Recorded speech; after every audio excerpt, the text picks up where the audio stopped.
એક motivation story ખાસ સાંભળો। એક દિવસ એક વ્યક્તિ સ્વામી વિવેકાનંદને સતત પ્રશ્નો પૂછી રહ્યો હતો।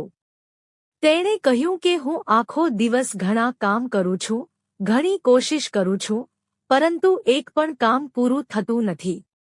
વિવેકાનંદજી તે વ્યક્તિને કંઈ પણ સમજાવે તે પહેલાં તેણે ફરીથી બોલવાનું શરૂ કર્યું।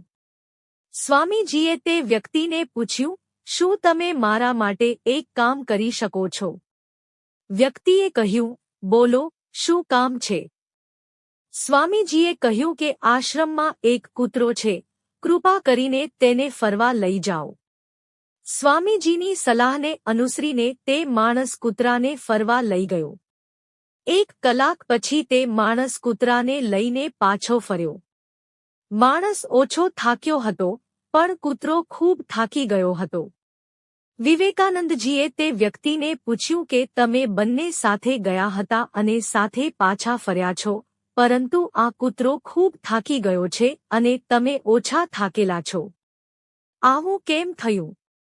વ્યક્તિએ કહ્યું કે આ કૂતરો અહીંથી દોડતો હતો। તે અન્ય કૂતરાઓ પર ભસતો હતો, તેથી તે થાકી ગયો હતો। હું બહુ દોડતો નહોતો, તેથી હું થાકતો નહોતો। સ્વામીજીએ કહ્યું કે આ તમારી સમસ્યાનો ઉકેલ પણ છે।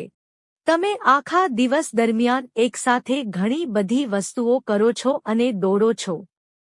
તમારી ઊર્જા એક સાથે અનેક કાર્યોમાં વેડફાય છે, જેના કારણે તમને સફળતા મળતી નથી। તમારે એક લક્ષ્ય નક્કી કરવું જોઈએ અને તેના પર કામ કરવું જોઈએ, તો જ તમે સફળતા મેળવી શકશો। જો તમને આ વિડિયો ગમ્યો હોય તો લાઇક કરો, મિત્રો સાથે શેર કરો અને ચેનલને સબસ્ક્રાઇબ કરો। ધન્યવાદ।